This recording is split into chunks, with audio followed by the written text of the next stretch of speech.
shot to my heart.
Fala galera, tudo certo? Estamos iniciando mais um podcast Papo de Polícia, o 7º episódio do podcast Papo de Polícia, que tem a produção minha, Cristiano Silva, meu irmão Bruno Pedri nas produções e também a parceria com o Grupo Arauto, que produz, que também publica esse podcast em várias plataformas. E hoje, neste 7º episódio, a gente vai receber aqui um grande amigo aí dos últimos anos, que a gente vem trocando muitas ideias. Eu tenho a felicidade de poder recebê-lo aqui depois de muitas negociações, meu amigo Márcio Moro. Como é que tá? Como é que tá, Cristiano? Tudo certo? bem? Tranquilo? Tudo bem. Policial federal do mais alto calibre aí, lhe agradeço demais por ter vindo aí. Sou muito feliz de poder te considerar um amigo aí na polícia que eu tenho. Tive a oportunidade de participar de um curso da Polícia Federal, muito legal para civis, enfim, para as pessoas da comunidade e a gente vai falar sobre isso hoje também.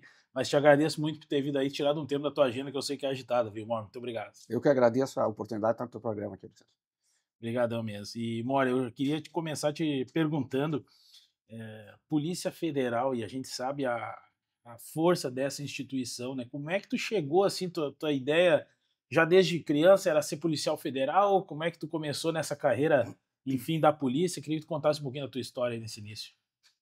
Não, primeiramente, né, eu acho que surgiu com a ideia na época do serviço militar. Ah, Eu fui oficial temporário durante 4 anos, eu servi 5 anos no Exército.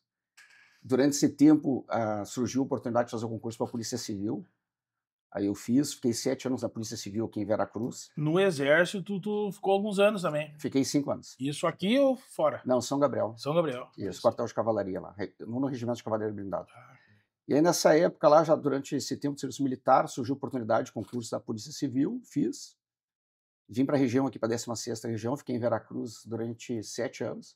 tu tinha alguma relação aqui com a nossa região ou tu era de fora e veio para cá pela designação ali do Não, tinha, o meu pai é de Linha Ferraz, ali no interior de Veracruz. Então eu já conhecia a região, sempre uma região tranquila, uma região mais próspera e tal.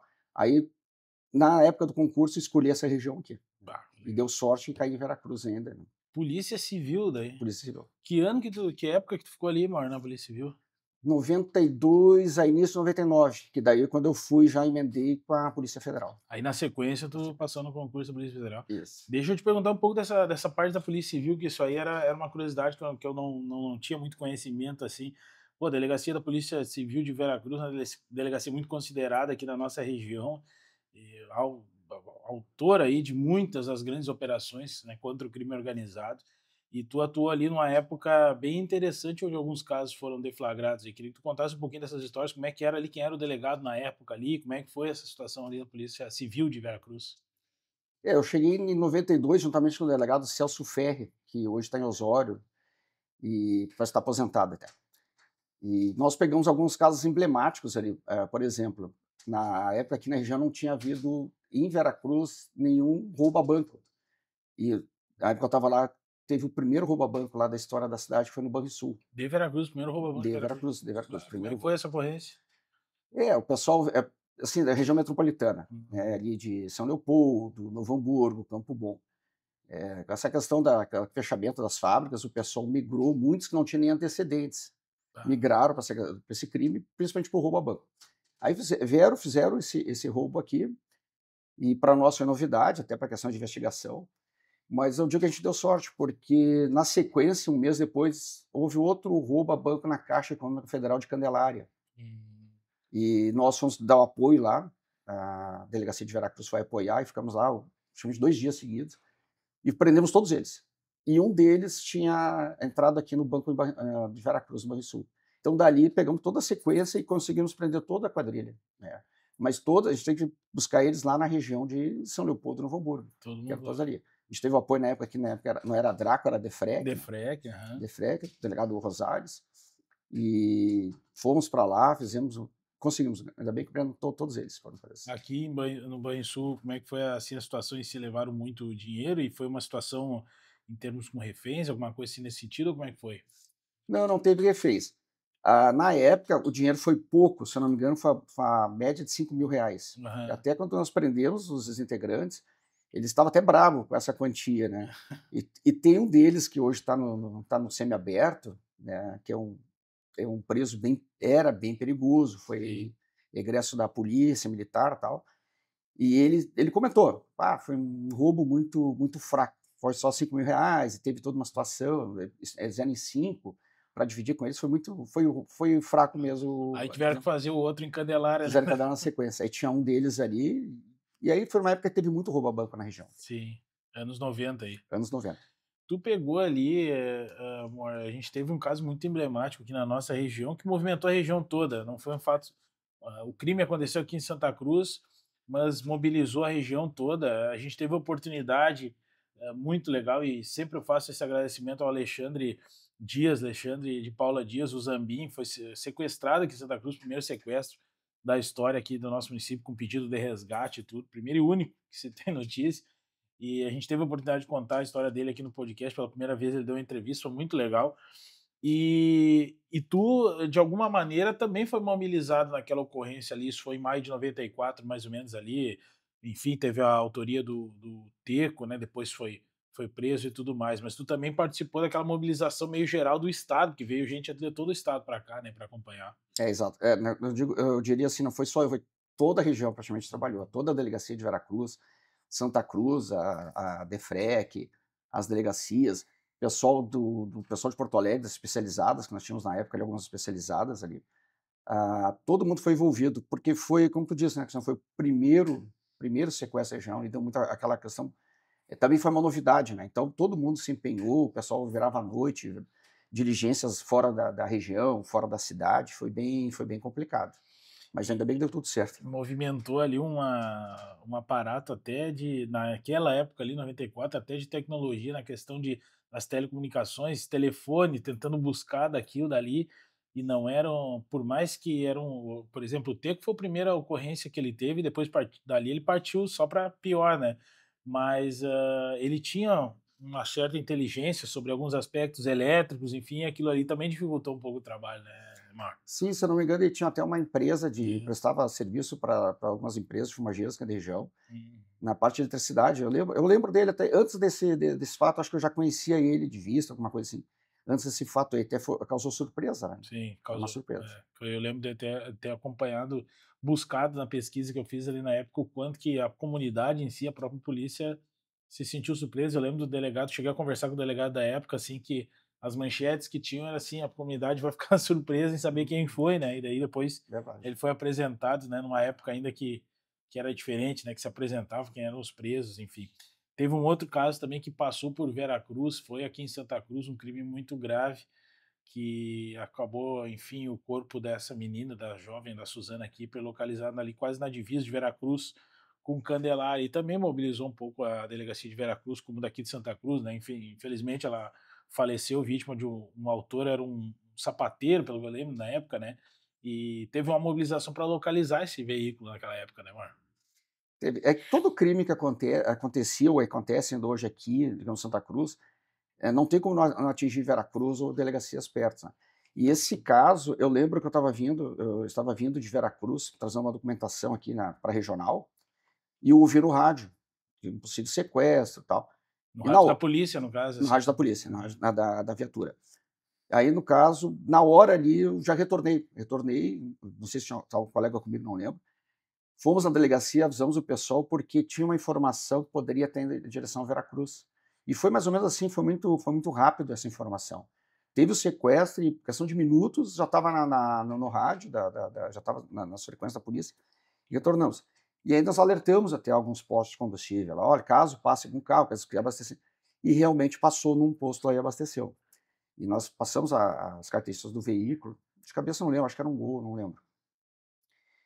E depois foi encontrado o corpo ali bem na divisa de Veracruz. Então foi uma situação bem complicada também, porque foi outra novidade esse tipo de Sim. ocorrência, não era comum, né? De fato, passou por Veracruz ali, Passou. teve essa Passou, ocorrência, né? abasteceu num posto ali, que casualmente eu tinha abastecido a viatura uns minutos antes. E Pá. nós alertamos. Ó, se por acaso aparecer um carro aqui, mas eu não sei o que houve, se o pessoal não se antenou, não sei. Não é coisa nem que. Exato. Mas em termos assim, chama atenção, porque, enfim, aqueles minutos ali que podem fazer a Uhum. diferença, inclusive, né, Mor? Eu não sei, é claro, tu passou por esses casos em Veracruz, mas teve algum que, ao longo. Foram quantos anos em Veracruz? Teve 7? 7 anos. 7 anos, né?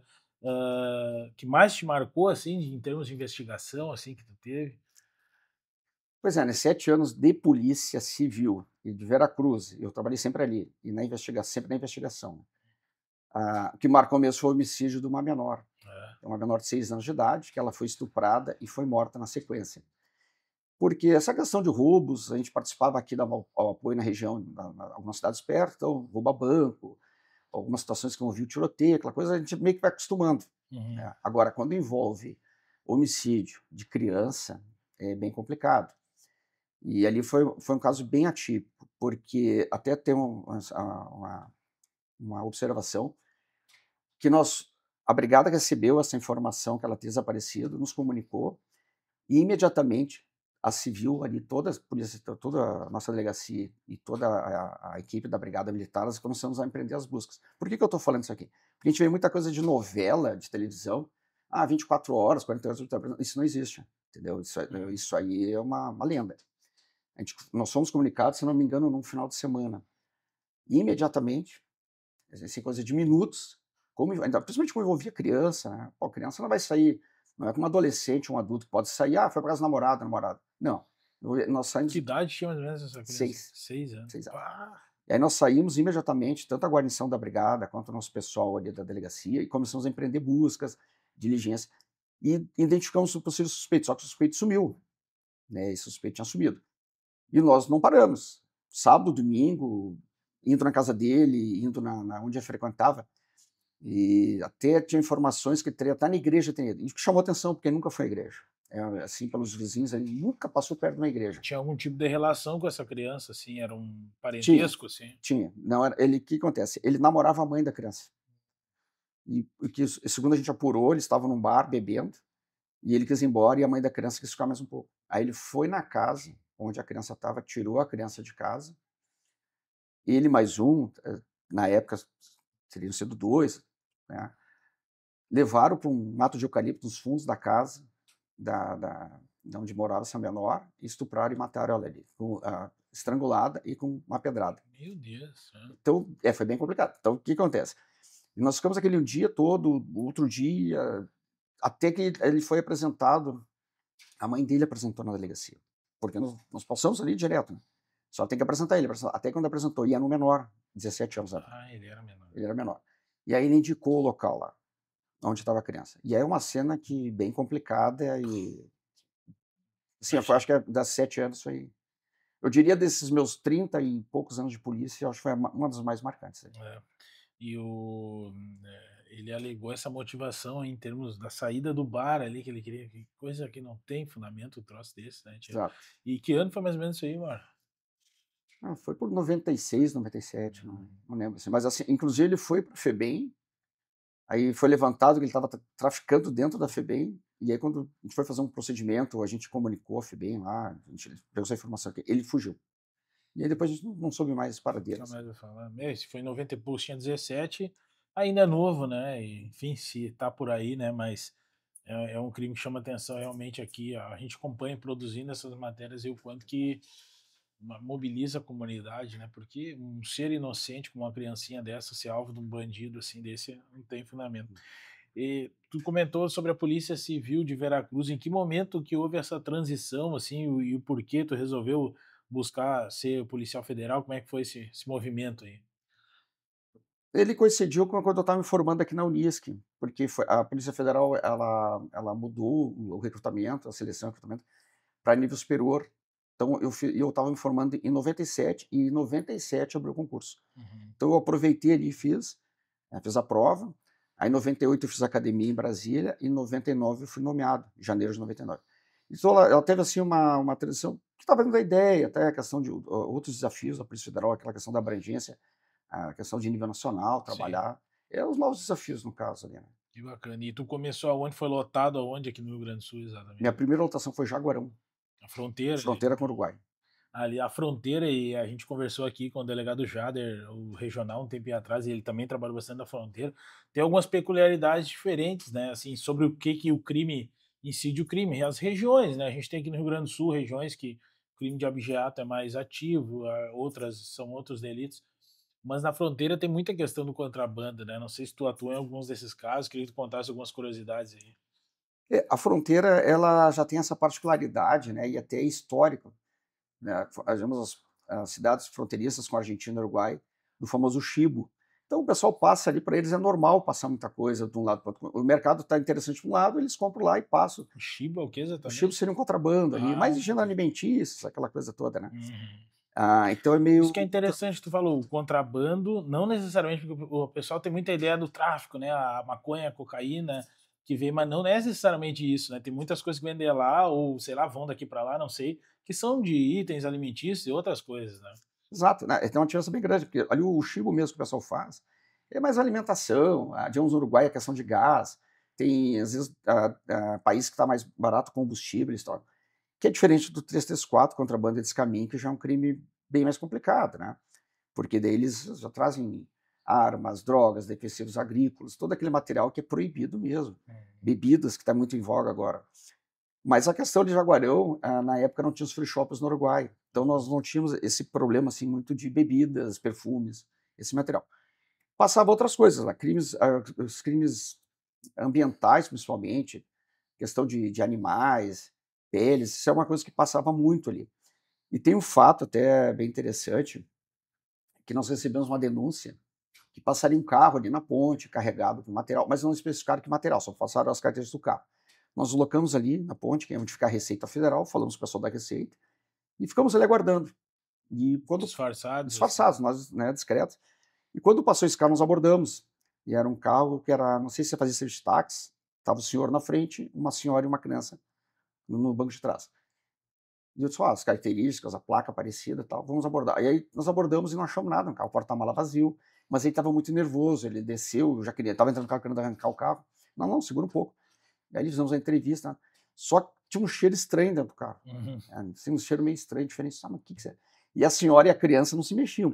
Que o motorista, uma senhora e uma criança. Uma criança, a senhora e a criança no banco traseiro. E aí eu disse, não, vamos fazer o seguinte, a senhora desce, por favor. Daí desceu ela e a criança e nós levantamos o banco. E para nossa surpresa ali, tinha mais ou menos 100 peles de ratão do banhado. 100 peles de ratão pele do banhado. Então a gente achou assim, será que é contrabando? Será que é droga? Será que é alguma coisa? Não, pele de ratão. Aí por que a pele de ratão? Porque essa pele, o pessoal caça ali na fronteira, eles caçam, mandam para o Uruguai dá um pré-processamento nelas, e isso aí eles aproveitam ele ou exportam, vai para a Europa, os Estados Unidos, que eles fazem casaco. Então a pele de ratão ele é bem procurada ali. Então esse tipo de crime não é tão incomum, assim, né? Eles caçam muito ali por causa desse valor da pele. Desse contrabando que é diferente, isso ele não é aquela ideia comum do contrabando que se tem ali, né? Tu comentou de animais, né? Também é diferente, a gente escuta tanto sobre os pássaros, né? O que tu conseguiu pegar ali de situação de apreensão de animal, alguma coisa assim na fronteira? Ali outra situação bem complicada ali, tá em virtude, nós temos a Lagoa Mirim ali, né? Que ela faz divisa ali com Uruguai e Brasil. O que acontece ali na Lagoa Mirim? Aquelas praias ali, aquelas praias de areia, as tartarugas, no caso, na verdade não é o tartaruga, é o cágado, né? A gente chama. Eles fazem ali desovo. E alguns pescadores, não são todos, alguns pescadores, o que eles fazem? Eles vão lá, descobrem onde estão esses ninhos dessas tartarugas. O que eles fazem? Retiram os ovos, colocam numa PET, furam a PET, e enterram no jardim da casa deles, no quintal ali, no jardim, ou em outro local que dificulte o acesso à fiscalização. Outro local para quê? Para quando esses filhotes nascerem, eles pegam e vendem, também vendem para o Uruguai. Eles vendiam na época ali R$1, R$2. Né? Estou falando na época de. Isso 2000. Quem está em Jaguarão, quem está do lado brasileiro, vende. Tem lado brasileiro. Aí eles levam para o Uruguai. O do Uruguai é a mesma coisa, mandam para a Europa, Estados Unidos. Olha o preço que chega um animal desses lá, né? Em euro e dólar. E teve uma situação ali perto, que nós aprendemos na Vila de Santa Isabel, um pouco antes de Jaguarão, que pertence à nossa circunscrição ali, né? Pertencia. E nós aprendemos mais ou menos umas 1000 e poucas tartarugas, tudo pequenas. Aprendemos, levamos para a delegacia e comunicamos ao IBAMA. O IBAMA, ali na época, muito prestativo e tal, mas no momento eles não tinham como fazer o procedimento assim, tá, mas vamos largar onde, fazer a questão da documentação. Então, a gente vai pedir 1 dia, 2 dias para vocês aí. E aquelas tartarugas ficaram lá na delegacia, ficaram na sala do NO, que é o Núcleo de Operações. E elas ficaram ali na caixa ali. Só que eu não sei como elas viraram. Um dia de manhã nós chegamos, abrimos uma porta, tinha 1000 tartarugas espalhadas na sala para catar aqueles bichos ali. Mas que umas 1010, mais ou menos, mais de 1000. Nós tivemos que contar por causa da apreensão, né? Sim. Aí, mas assim, aí tivemos a recolher todas novamente para a caixa, e aí nós contratamos o IBAMA, aí o IBAMA conseguiu um local para fazer essa desova delas ali. Sim. Mas esse crime era muito comum. Foi algumas vezes nós fizemos algumas apreensões ali. Sim. Então a gente até fazia uma campanha de conscientização para os pescadores. Não são todos, alguns, né? Alguns pescadores, mas eles é muito dinheiro para eles. Sim. Imagina, 1000 tartarugas na época, eles vendiam por R$1.000. Estou falando coisa de 20 anos atrás, era dinheiro. Sim. E tu fez tua caminhada aí na região de fronteira ali. Depois, de algum momento, tu deslocou para a região mais central do Brasil? Como é que foi? Ou veio aqui logo para Santa Cruz? Como é que foi essa transição aí? Não, ali por 2002, foi criado em Brasília o Grupo de Repressão ao Trabalho Escravo, tá? Que era um grupo só para atuar nessas ocorrências onde houvesse trabalho escravo no Brasil, a nível de Brasil. Por que da criação desse grupo? Porque tinha muita demanda, foi uma época muita demanda. Nós chegávamos a fazer 2, 3 operações ao mesmo tempo, nas mesmas datas, Pelo Brasil todo, era um pelo núcleo Brasil que todo. atuava no Brasil Brasil todo, né? todo. Então era principalmente o Pará. O Pará, eu diria que é o campeão dessas ocorrências, né? Pará, Maranhão, Bahia, Mato Grosso. E que tipo de local, assim, porque nós aqui no Rio Grande do Sul, a gente teve recentemente, há pouco tempo atrás, situações ali na Serra Gaúcha, de alguns trabalhadores ali. A gente teve há muitos anos, eu lembro de ter trazido o promotor Eduardo Ritt aqui, que ele contou de uma situação que ele atuou ali em encruzilhada, na casca de uma árvore ali, que tem uma determinada situação. São ideias do que a gente tem, mas o em que tipo de trabalho essas pessoas são encontradas lá? É lavouras de alguma coisa? Como é que funciona lá para o Pará? Enfim. Então, assim, o trabalho escravo ele é bem amplo. Hoje ele está bem, o Que tem a artigo. questão do crime análogo, né? A escravidão. Isso, é o artigo 149 do Código. Ele ficou muito amplo ali, tem várias condutas. Antigamente a gente tinha uma certa dificuldade de fazer enquadramento porque ele era muito, muito simples, né? Praticamente era uma frase. Hoje ele está com vários núcleos ali, então a gente consegue fazer os enquadramentos. O que aconteceu? Em 2002 foi criado esse grupo em Brasília. E aí eles pediram no Brasil todo voluntários. E mandaram seu currículo que iam ser avaliado para montar um grupo. E eu fui selecionado. Então eu fui, no final de 2002, para o Brasil. Então eu e mais alguns 8 colegas somos fundadores desse grupo. E esse grupo trabalha o quê? Trabalhar direto com quem? Com o Ministério do Trabalho e o Ministério Público do Trabalho. São os atores principais ali.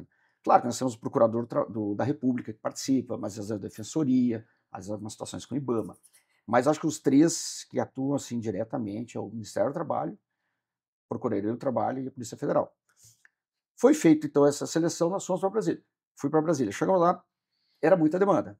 Tá? E novidade, porque a primeira operação que eu fui, acho que foi em Cuiabá, aquela região lá, Mato Grosso. E realmente a gente pega as situações do quê? É o trabalhador que ele é levado principalmente para quê? Para fazer pastagem. Então ele derruba a árvore, ele limpa campo para fazer as pastagens. E o que a gente se deparou lá? Uma situação bem complicada, porque assim, primeira coisa, é tudo longe dos grandes centros. É longe, não tem fazenda a 5 quilômetros, 10 quilômetros da cidade. Tem fazenda a 100, 200 quilômetros. São estradas de chão, não tem nada nesse percurso aí, nada. Ou é selva, ou é campo. E a gente chega lá e tem uma situação bem complicada. Por quê? Primeiro que tu chega, o trabalhador está embaixo de uma lona preta. Aquele sol, imagina o sol, aquela umidade lá, aquele terrível, aquele calor, e está lá embaixo. Tá, como é que ele se alimenta? A alimentação dele. Tem carne pendurada lá cheia de varejeira, cheia de bicho. A carne estragada, a carne podre mesmo. Água, onde é que ele toma água? Ele pega água de riacho, arroio, acho que eles nem sabem esse termo arroio, a gente falava, eles pegam água dali, que é uma água suja, que tem mosquito da malária, que tem... Teve alguma situação que tu viu lá, que tu percebeu, que chamou atenção, assim? Várias. Mas assim, uma que chamou bem a atenção, para ver como é complicado. Nós chegamos num acampamento ali no Pará, e era na beira de um riacho. Mas aquela riacho é água parada, não era água corrente, aquela água meio que parada ali. Né? E o pessoal fez o acampamento ali. Mesma coisa, baixo lona e tal. E nós começamos a fazer entrevista, porque a gente chega, o que a gente faz? Primeira coisa, tu vê se está tranquilo lá, se tem vigilância armada, se o proprietário está ali, a gente vai no acampamento, né? A gente chega nos acampamentos. A gente começa a fazer entrevista dos trabalhadores, quanto tempo estão ali, quantos tem, se tem criança, aquela coisa toda. Enquanto a gente estava fazendo isso aí, nesse riacho, entrou 2, 3 cachorros lá, um cachorro com sarna, inclusive. Entrou ali, se molhou e saiu. E questão de 10, 15 segundos, chegou um senhor com uma caneca no mesmo local, pegou água e tomou. Não deu tempo nem de avisar ele. Porque para eles era normal fazer isso aí, bem normal, independente. bem normal. Então aquilo ali foi uma situação bem complicada. Imagina, o senhor tomando uma água parada, cheia de problemas, e ainda o cachorro tinha recém saído dali. Acho que, olha, 10 segundos, 15 segundos. E isso é uma coisa que impacta muito. Por quê? Porque essas fazendas podem dar, alguns fazendeiros podem dar um tratamento melhor. O que custa levar, digamos, barris de água, tonéis de água, água limpa? Então hoje o trabalho escravo engloba tudo isso aí. Antes a gente tinha umas certas dificuldades, até para o enquadramento. Né? E o que esses caras alegavam, esses donos das fazendas, enfim, ali para manter os caras ali? Então, ali, geralmente, o dono da fazenda não está ali. Pessoal de São Paulo, Rio de Janeiro, Minas, eles têm propriedade lá, deixam um capataz, um gerente, um preposto deles que administra. Muitas vezes nem sabe. Não quer dizer que não se exime da culpa. Não vamos entrar nesse mérito. Mas realmente muitos nem sabem o que está acontecendo. Ou se sabem, também estão longe. Então, geralmente, o que a gente faz? A gente procura, quando chegar na fazenda, procurar o responsável, o gerente, o capataz, às vezes tem um proprietário também ali. Mas a gente tem certo cuidado. O que é o tal de gato? O gato é o intermediário, é o que contrata os trabalhadores leva. Às vezes o gato está armado, ele ameaça os trabalhadores, ele não deixa os trabalhadores ir embora, entendeu? Então esse cara é um cara. Então a função, só para contextualizar, nós temos uma equipe. É uma equipe, ela é coordenada por um auditor do trabalho, até porque o pessoal do Ministério do Trabalho tem um conhecimento enorme, são sim excelentes nessa parte trabalhista e sabem tudo. Então a gente acompanha. A Polícia Federal, qual é a função da Polícia Federal nessa equipe? É fazer o papel de polícia judiciária, né, que nós somos a Polícia Judiciária da União. Se tiver algum flagrante, a gente vai fazer o flagrante, se tiver alguma prisão. E a segurança também orgânica da equipe. Muitas vezes a gente vai em locais totalmente inóspitos, né? Sim. Locais que tem traficante, que tem poceiro, que tem grileiro, tem todo tipo. Então, lugares que a polícia geralmente não vai. Nós Sim. vamos nessas operações. E você tem que ir nesses quilômetros que tu diz, 200 quilômetros, uma cidade para outra que é muito longe, tem que dormir às vezes num lugar meio diferente também, né? Já aconteceu. Nós fizemos uma operação ali adiante de São Félix, Xingu, que é muito longe, passa o rio Xingu. Praticamente do outro lado desse rio é terra de ninguém. Tá? Chama Terra do Meio, é terra de ninguém. Por quê? Lá tem poceiro, tem tráfego, tem tudo que tu imaginar. Então, quando tu chega ali, é meio tenso. A situação é bem. A gente tem que estar sempre antenado. Para chegar ali, nós fizemos uma operação uma vez. A gente sai de Brasília, desloca de avião, desce em Marabá, monta a equipe, o comboio, o pessoal vem de vários locais, né? E nós deslocamos para lá. Ali foram uns 2 dias praticamente rodando. Então tu tem que dormir onde tu consegue. Né? Alguma casa, algum local que o pessoal já conhece. Geralmente é bom. Essa operação que foi o pessoal do IBAMA. E a PM foi junto também, a PM de Pará, e os outros trabalhos. Então o pessoal já tem esse contato, mas tu dorme onde dá. Geralmente o pessoal dorme em rede. Aí o problema é que o gaúcho dormir em rede é meio complicado. Eu me virava, dava um jeito lá. Mas tu fica assim, ó, tu come o que tu consegue, leva alguma coisa para comer, dorme onde puder. Nós já montamos uma base nessa situação, que era uma casa. E a senhora cedeu lá tipo um galpão, tinha umas camas, nos cobrava o café, o almoço e janta. Só que lá no interior do Pará, o que é o almoço e janta? É arroz, feijão e uma carne de carneado lá. Não tem verdura, é muito difícil chegar lá, né? Pela distância. Mas é isso, faz parte ali. Né? Ali nessa questão aí do trabalho escravo, a gente escuta muito, né, se falar sobre pegar documentos dessas pessoas, não deixar sair, dormir em porões. A gente viu ali na questão da Serra Gaúcha aqueles vídeos que viralizaram ali. O que era que vocês encontraram? Vocês encontravam isso de os caras estarem trancados nos lugares ou não? Como é que era isso que funcionava? Assim, o que acontece? Muitas vezes tinha vigilância armada. Nós já pegamos vários casos de ter que prender em flagrante por porte ilegal, posse de arma, essa questão mesmo da coação. Mas isso era bem comum. Isso era bem comum. O que acontece muitas vezes também? Tu chegava na propriedade, perguntava ao trabalhador, ou pro proprietário, pro gerente, se ele quiser ir embora, ele pode ir embora?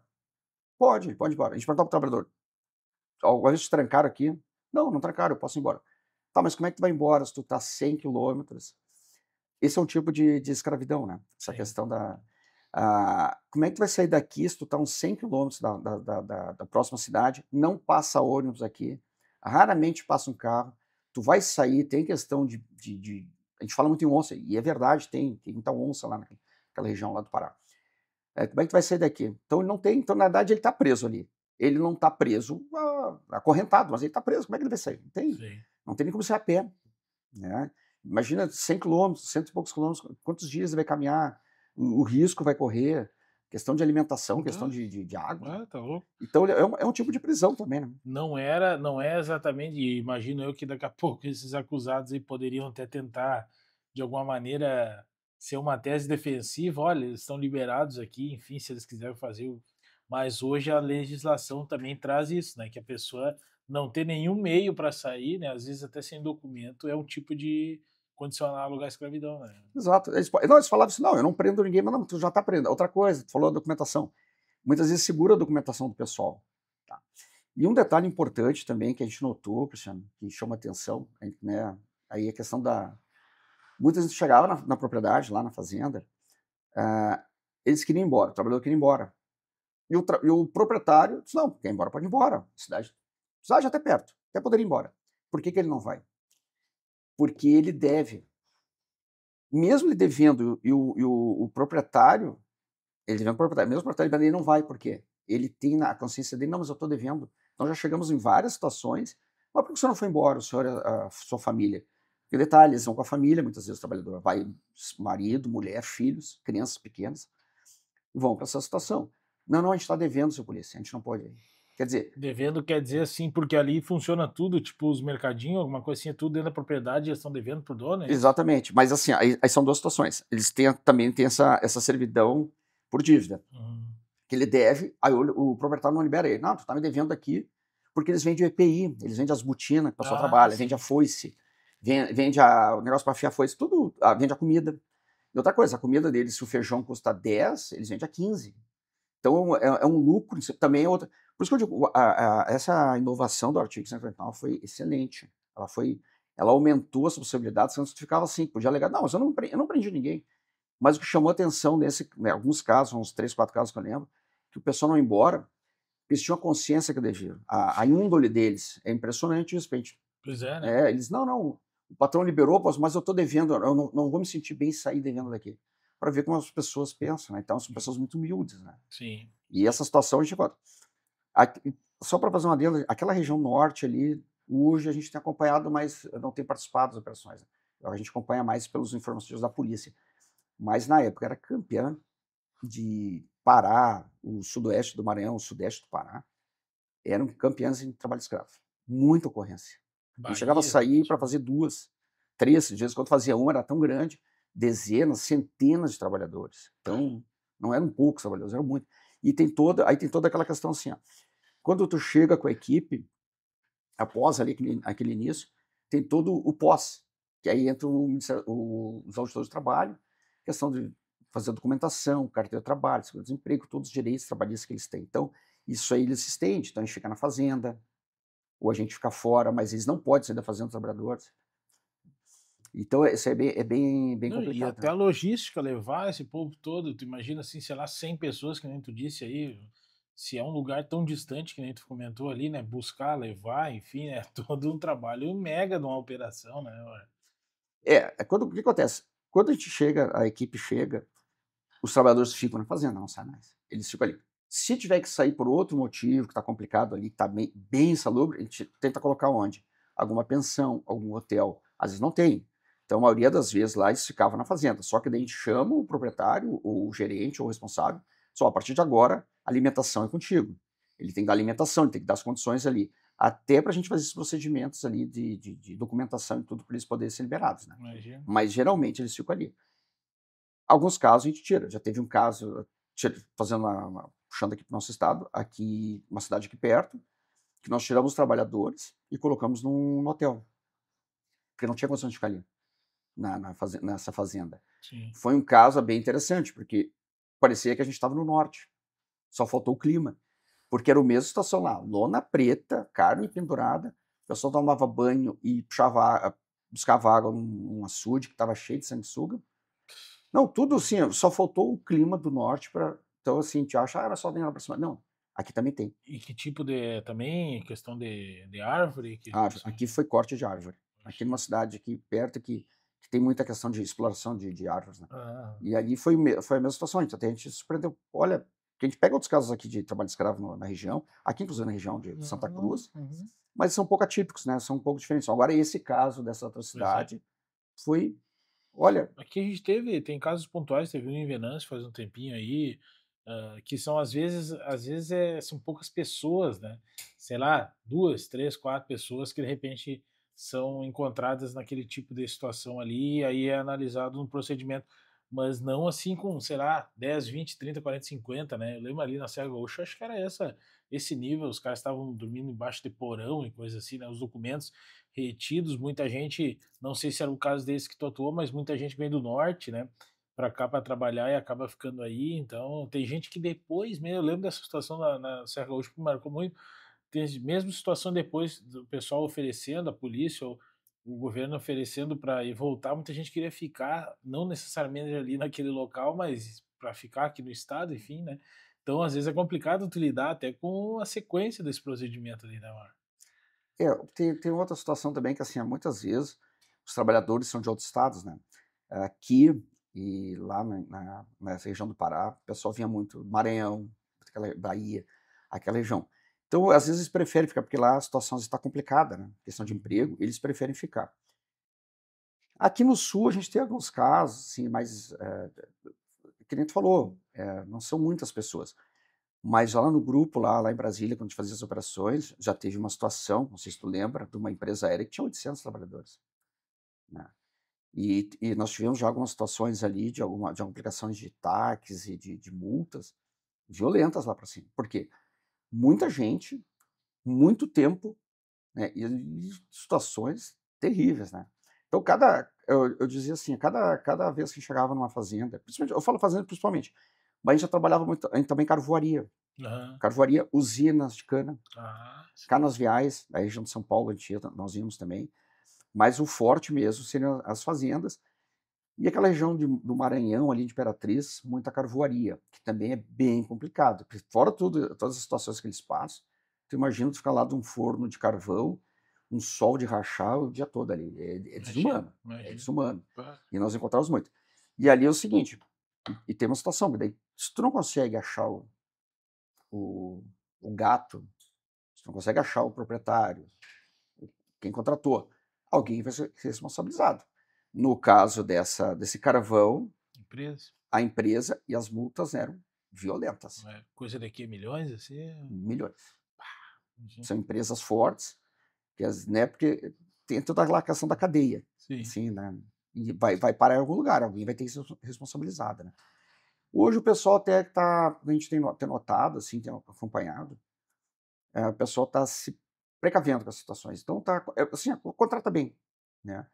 Como é que tu pode evitar essa questão do trabalho escravo lá para cima, lá, principalmente? Poucas coisas tu faz, assim, alojamento. Pô, tu faz um alojamento lá dentro de um padrão, não precisa ser uma coisa... Água, leva água, o que custa levar água? Alimentação, essa questão do não vender o EPI, É, né? né, Isso do documento também, né? A pessoa tem que tudo. ter o direito, enfim, de Exatamente. sair, né? Tá louco? Isso é um tipo de coisa que parece que não entra na cabeça da gente como ainda pode existir, mas E tem, existe, né? e Bah, tem. tá louco. Tem uma situação, agora só lembrando também, mas nós chegamos numa fazenda ali, acho que foi Pará também. E o proprietário estava, assim, foi raro, o Sim. dono tá. E ele era um senhor que veio de Minas, muitos anos atrás. Aí nós chegamos, encontramos os trabalhadores, já vislumbramos ali as irregularidades, fomos na sede, falamos com ele. E ele foi muito acessível. E assim, ele, não, tem problema, estou errado, pagou todas as despesas e tal, todas as multas, tudo. Mas o que chamou a atenção, ele disse assim, não, é que para mim isso é normal, porque quando eu vim de Minas, eu fiz a mesma coisa, eu fiquei embaixo de uma lona preta, eu trabalhei assim, e não sabia que isso não podia. Então, muitas vezes a pessoa até, para ele era normal, tanto que, segundo ele, até hoje ele participava junto dos trabalhadores. Mas não se exime, né? Claro. Mas pelo menos assim, ele foi porque tem alguns, eu diria assim, geralmente todos colaboram, assim, todos, há um acerto ali com o pessoal. Há casos que não, né? Tem casos que tinha um lá que fugia de avião quando era abordado. Então ele não, a gente nunca conseguia pegar ele. Assim, eu digo a gente, nunca foi, nunca. Quem nós fizemos? Nós tinha informação que estava lá, tinha trabalhador, tinha gente armada cuidando. Nós fizemos um procedimento diferente, né? A gente chegava, se apresentava em tal lugar, na sede, o local era outro. Nós fomos direto, fizemos uma operação meio assim, entramos na entrada fazendo, acho que uns, sei, 80 por hora, 100 por hora lá. para conseguir pegar ele. Antes, conseguimos prender o pessoal armado, com arma na cintura, conseguimos Isso em prender. que estado? Acho que foi Pará também. Pará. E aí porque ele era do Paraná, daí ele cada vez que tinha um movimento ali que ele sabia, ele pegava o avião e saía. Nós conseguimos aprender. Esse não pagou. Esse Mas quis não fazer. pagou, mas também tem outras sanções depois, né, para ele. Claro. Não tem acordo, né?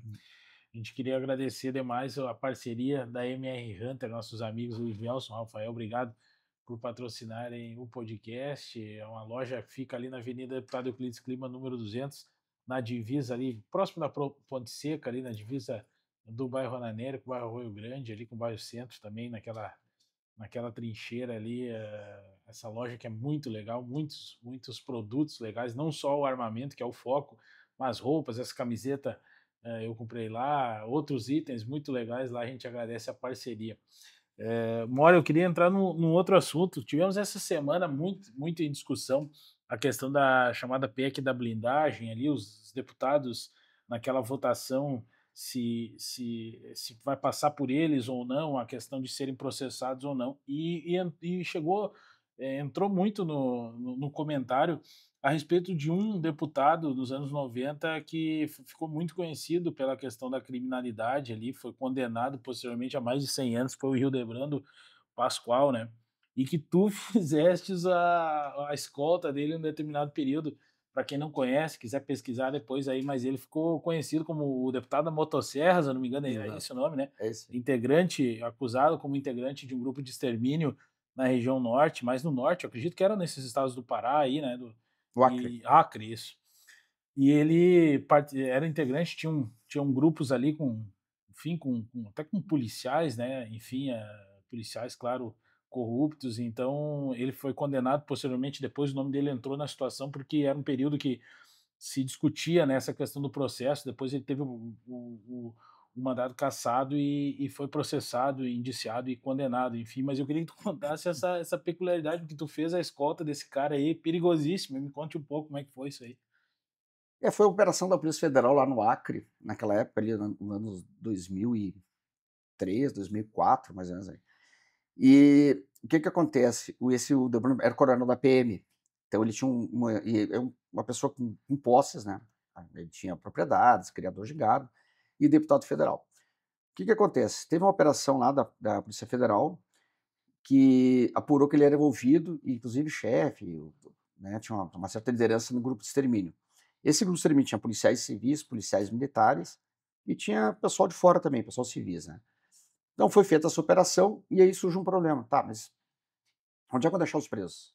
Né, o pessoal, primeira coisa, esses presos vão ficar onde? Ah, tem que ficar no Acre, tá, aquela coisa toda. Mas não tinha local para deixar eles. Se eu não me engano, na época não tinha nem polícia penal instituída no Acre. Quem fazia, acho que era a polícia militar, não sei, civil, não lembro. O que acontece? Aí a PM lá de Rio Branco, a PM, cedeu um espaço dentro do quartel deles. Esse espaço tinha um alojamento, tinha celas para a Polícia Federal fazer a custódia deles lá. Então eles ficaram todos presos ali, eram várias pessoas mesmo. Incluindo o deputado. Incluído o deputado. O deputado tinha sargentos, tinha agentes da Civil, sargento da PM. E eles ficaram ali. E a Polícia Federal começou a fazer custódia. E eu estava em Brasília e fui convocado para ficar 2 meses fazendo lá essa custódia. Por que é atípico? Porque não é o nosso trabalho diário, né? Sim. A gente não é fazer custódia de preso, fazer escolta, levar. E ali foi bem atípico, porque tu tinha que fazer 24 horas tu fazia custódia, aí tu saía, ficava 24 horas à disposição para fazer o que? Escoltas, porque você tinha que levar eles no médico, audiência. Então foi um trabalho bem diferente, né? E na época ali, eles estavam até bem tranquilos, porque estavam presos, não tinham transitado julgado, ainda tinha uma questão de recursos. Mas era uma questão bem complicada, porque eles tinham um poder enorme ali. Tanto que esse mesmo Hildebrando continuava preso, mas continuava sendo proprietário de terras, o pessoal ia lá prestar contas com ele e tal. Mas foi uma situação bem atípica para a polícia, assim, não é o nosso no dia a dia, né? E que tipo de peculiaridade vocês viram ali naquela situação de diferente? Não sei se ele comentou mesmo alguma coisa, porque, enfim, acabou sendo envolvido naquela situação que ele não conseguiu sair, foi condenado, acredito até que hoje está preso, né? mas daqui a pouco alguma situação diferente, porque só isso por si só já era diferente, né? Vocês estarem lá fazendo, né? Mas mesmo assim, no estado do Acre, que é menor ali, ele tinha aquele poder todo, deve criar uma certa tensão ali, saber, né, do poder todo que ele tem ali, né? Né, tinha um poder muito grande. Inclusive a família dele, acho que o irmão dele era médico também. E essa questão da motosserra ficou famoso, porque parece, né, segundo consta ali, né, assim, nos autos, ele teria usado a motosserra para cortar alguns desafetos ali, serrava mesmo, pessoal. E lá, e nessa época ali, e na região, era bem complicado, porque eles tinham uma influência muito grande. Então, a gente tinha um certo, assim, questão da cela, dessa custódia, eu diria uma mini cadeia. Então, tinha todo um aparato de segurança, somente a Polícia Federal podia entrar ali. Então, nós tínhamos um controle enorme, questão de fora, mas tinha das visitas, era muita visita. É, Porque, como eles estavam naquela situação de, tão tranquilo, ainda está naquela fase provisória, mas para nós é complicado, tinha muita visita, todo dia praticamente alguém tinha alguma coisa fora, ou tinha que levar em médico. Então, cada vez que tinha que levar deles no médico, o aparato que tinha que ser feito, questão de segurança, questão de armamento, questão de. É complicado. evitar um Evitar. eventual resgate, alguma coisa assim. Exato. Teve uma situação lá que um dos integrantes lá, que era tinha a fama de ter matado 18. E aí um dia eu falei com ele, pô, tu matou 18? Não, não, não, eu matei 16, estão aumentando. E ele falou assim, provavelmente ali, né? E ele foi pai. E aí o juiz autorizou ele visitar o filho pequeno em casa. E nós, óbvio que falamos com o delegado que era o chefe lá da equipe lá nessa custódia. Disse, olha, delegado, é complicado, como é que nós vamos na casa dele? Nós não temos nem gente para fazer essa custódia. Imagina, vai ter que botar gente na frente, na frente da casa, atrás da casa, Isso na junto com capital ele, mesmo, era Rio Branco. lá em Rio Branco. Então foi uma situação assim que a gente tentou, né, tirar essa ideia aí, mas não teve jeito, a gente teve que ir. E foi bem complicado, imagina. Porque começa a chegar gente na casa para ver ele e para ver a Claro. criança. Daqui a pouco chegou uma hora e disse, não, ninguém entra mais. Nós colocamos dois colegas com ele dentro e ficou dois fora, né? Ficou eu e outro colega dentro e um na frente da casa. Mas era complicado, é pouca gente. É que o efetivo é pouco, né? Sim, sim. Essas lotações lá para cima são. Nós tínhamos esse reforço de vários policiais do Brasil todo para dar esse apoio. Não era o pessoal do Acre, Uhum. porque eles não têm gente, né? Não, e também essa questão que tu disse ali do envolvimento de alguns agentes, né? Deus o livre a gente botar todos no mesmo bolo ali, mas como tinha policiais militares e civis naquele grupo ali de investigados, né? Era difícil para a Polícia Civil, Polícia Militar de lá fazer a custódia dos caras que eram colegas deles, né? Daqui a Exato. pouco. Então era importante ter o trabalho da Polícia Federal ali naquele caso ali, né? Exatamente. Por isso foi deslocada essa equipe, foi criada uma operação lá de reforço e durou bastante, durou alguns meses, né? E o Sim. pessoal ia do Brasil todo. Nessa época eu estava lotado em Brasília. Fiquei 2 meses ali só com essa situação.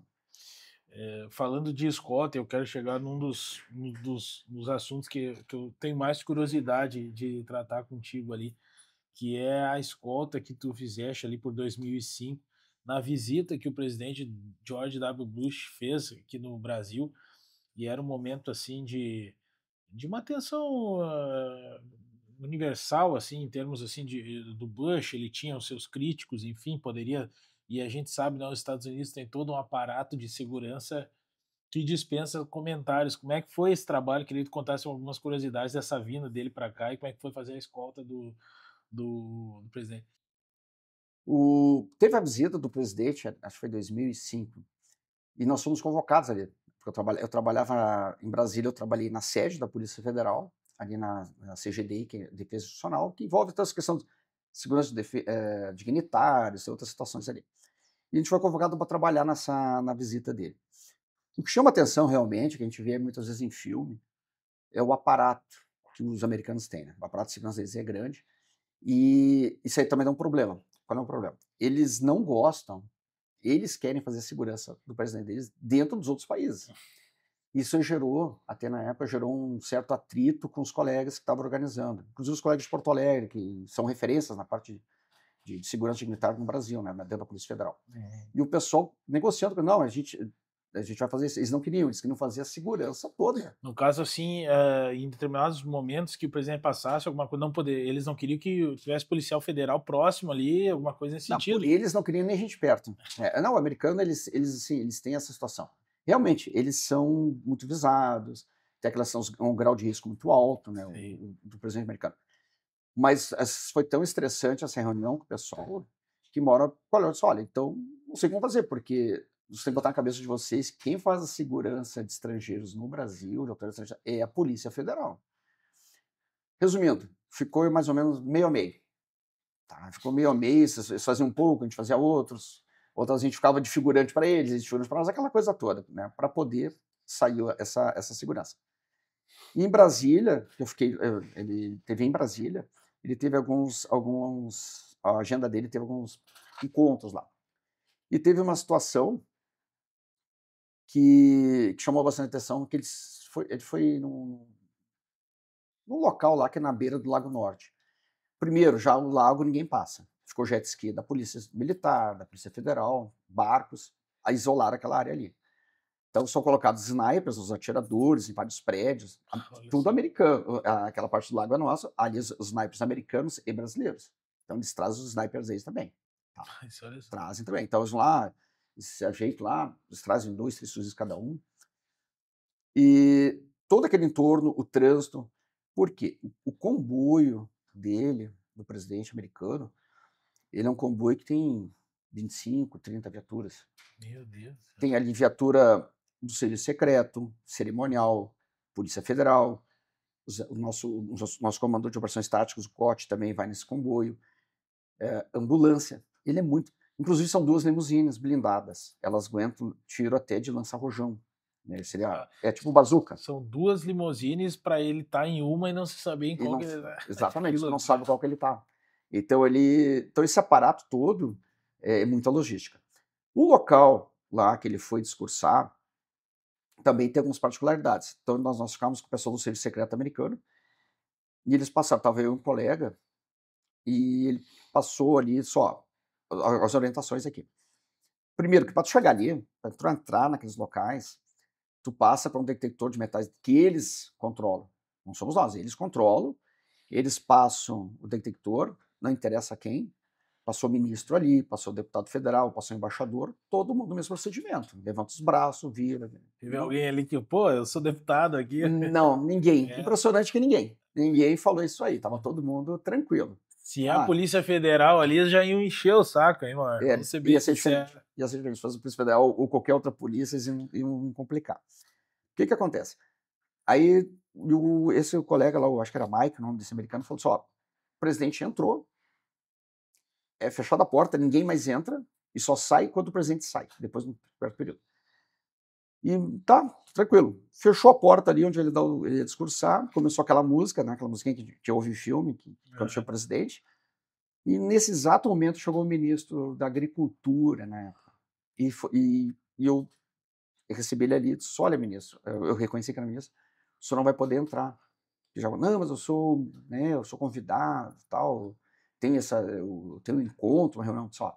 Já começou, infelizmente, não vai poder. O protocolo era esse, funciona assim dos Estados Unidos. O presidente, antes, quando ele entrou, ninguém mais sai ou entra no... Ninguém entra, só sai depois que ele sai.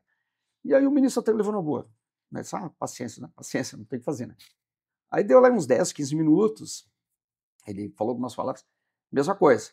Aí vai encerrar, aí veio o americano e reforça novamente esse gente, só sai depois que o presidente sair. Só que nesse meio tempo, o presidente não tinha saído do local, do auditório e do local. Aí também abriram as portas. E vai sair quem? Ia sair o senador, né, o Suplicy, e o embaixador da Rússia. E eu tive que barrar eles ali. Disse, olha, senador, você vai ter que esperar um pouco. Mas, assim, o interessante é que o pessoal é bem tranquilo. Ele sobretudo, por que não? Porque o presidente não saiu ainda. Aqui ele saiu, mas ele não saiu do local aqui, do ambiente ali. Uhum. E aí a gente recebe o ok, depois recebemos o americano liberando o pessoal. Mas ficou interessante, ficou aquela porta aberta, só autoridades ali, todo mundo para te olhando ali, tu barrando o pessoal. Né? Não tem o que fazer. São procedimentos. Mas chamou atenção, realmente, porque eles vêm com 2 aviões, 2, 3 aviões. Cargueiros. Dentro desse avião vem até helicóptero. Porque eles têm toda uma situação se tiver que tirar o pessoal, extrair ali o presidente, mas é bem complicado essas seguranças quando envolve esses países de risco, Sim. por exemplo, Cuba, Não, eu ia te Rússia. comentar isso, sim, porque por mais que era uma época ainda que diferente de hoje, era uma época que não havia uma tensão diplomática grande entre Brasil e Estados Unidos, né? E o Brasil também nunca foi um país assim terrorista, onde acontecem coisas que a gente vê por aí em tantos outros, né? Mesmo assim, eles vieram com um aparato de guerra para que se precisar evacuar e tirar o presidente com um helicóptero para algum lugar, eles iam. Daí tu imagina numa situação que nem esse país que tu comentou, Cuba, sei lá, próprio Oriente Médio aí, que eu nem sei se o presidente dos Estados Unidos vai, mas enfim, se vai, imagina o nível de segurança daí dos caras dele. Esse é um padrão deles, que em qualquer país. Qualquer país. Claro que alguns países mais, países menos, né? Mas para nós aqui foi bem complicado, porque eles realmente querem assumir tudo. E eles veem muita gente.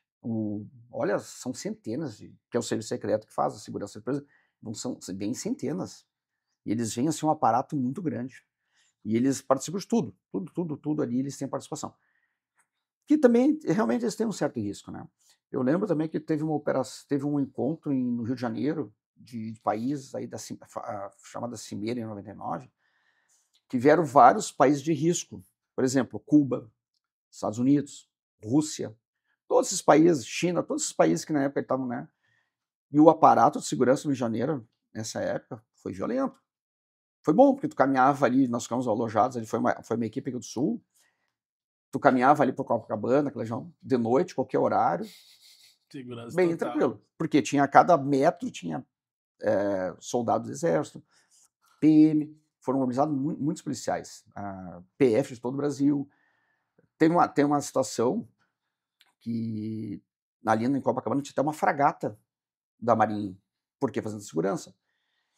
Mas ali também foi bem complicado tu trabalhar com segurança. Eu ainda fiquei tranquilo que eu fiquei na segurança do presidente da França, o Chirac. Bem tranquilo, muito educado, mas digamos, veio o Fidel na época. O pessoal da segurança dele andava com os vidros abertos, com a mão para fora, como segurando arma na Capaz, Avenida Atlântica. bah, Porque eles tinham medo de atentado, alguma coisa. E assim, quando tu reúne muitas autoridades, fica bem complicado. bah. Mas também o aparato que foi para lá foi muito grande, das forças policiais, Sim, né? sim, imagino. Até dessa segurança, eu queria te perguntar dessa do presidente da França, que tu tinha me comentado em algum momento. Também não teve nenhuma situação assim, em termos de protocolo, alguma coisa assim, que o pessoal da polícia da França, ou enfim, fez alguma situação? Não, foi bem tranquilo, que a gente fez a segurança física. Uhum. Então ele ficou ali no hotel, acho que foi Copacabana, não lembro o hotel que ele ficou. E nós fazíamos segurança ali da suíte dele ali, né? Então ficávamos nós, eu e um colega e 2 franceses. Então aquilo era 24 horas, a gente tinha escala de serviço ali. Mas é bem tranquilo, porque na época o Chirac muito educado, por exemplo, ali, conversou, né, que a gente pôde entender alguma coisa ali, Sim, né, tu vai ter que se virar, tu fala um com pouco de certeza. espanhol, tinha um colega que falava um pouco de italiano, e aí se entende ali. Mas ali foi bem tranquilo. Mas tem seguranças de autoridades que são bem complicadas, Ah, entendeu? Tem algumas autoridades que querem ir para tal bar, tal boate, tu tem que acompanhar, tu tem que dizer para eles que não pode, que é perigoso. Então, às vezes é bem complicado pois também. é. Tem, Falando de perigoso, mas eu sei que tu atuou, tu fez um trabalho de uma oficina de atuação em ambiente hostil no Rio de Janeiro, e bota ambiente hostil, né, nas favelas ali do Rio de Janeiro, reconhecidas aí pelo mundo todo, né, como um local de guerra, né, onde a polícia trava uma guerra ali contra os criminosos, os traficantes ali. E eu queria que tu contasse um pouco dessa experiência aí, porque é uma situação completamente diferente, né? Parece o Evandro, o policial rodoviário federal, teve aqui e falou, né? Um estado paralelo ali, as leis dos caras ali, e tu tem que botar a polícia ali dentro, muitas vezes, né? Esse pessoal do BOP ali do Rio de Janeiro, os caras são fenomenais ali no trabalho que fazem lá. Eu queria que tu contasse um pouquinho como é que foi a oficina com eles nas favelas do Rio. assim, eu sou instrutor de tiro e de abordagem da Polícia Federal. Então, um tempo atrás, quando eu estava em Brasília, colocamos uma disciplina dentro da matéria da curso de formação que seria progressão em ambiente hostil. E nós chamamos o pessoal do BOP lá para nos dar orientação, porque realmente o pessoal tem uma expertise violenta, né? Eles são muito bons ali. Após uns anos, nós recebemos um convite, eu já estava fora, já estava aqui em Santa Cruz, para participar de um estágio lá no BOP, estágio de ambiente hostil ali, que seria nas favelas, né? Então foi eu e 2 colegas daqui, junto com o grupo de pronta intervenção de São Paulo, da Polícia Federal, que são 12 colegas, 3 daqui, foram formados de 15 colegas. E esse estágio é uma semana, tá? A gente faz lá no BOP. O que seria? De segunda a quinta, tu faz tiro, abordagem, tu faz outras técnicas, tu faz a parte de progressão em favela ali, porque o BOP está localizado numa favela pacificada, acho que é a Tavares Bastos ali. Então a gente fazia naquela favela as progressões, para ver a dificuldade. Fazendo um parênteses aqui, porque assim, ser polícia no Brasil, Cristiano, é bem complicado. É bem complicado ser policial no Brasil. No Rio de Janeiro, multiplica por 10, é mais complicado. Policial no Rio é herói, tá? Tanto da civil, da PM, penal, federal, rodoviário, federal, militar, são heróis. Por quê? Porque todas as dificuldades que a polícia tem em nível do Brasil, no Rio tem mais. Tá? Principalmente por quê? Questão geográfica, questão de relevo. Tu imagina tu subir um morro, favela, bairro, né? Quando a gente fala morro, favela, que não é depreciativa, é para exemplificar, para subir uma comunidade, uma região lá, que tu tem a desvantagem. Porque quem está em cima tem uma visão melhor, tem um abrigo melhor. Isso aí é questão histórica, né? Sim. E o policial sobe ali. Então, esses são heróis, realmente são heróis. É uma polícia que eu admiro muito, polícia carioca, admiro muito mesmo.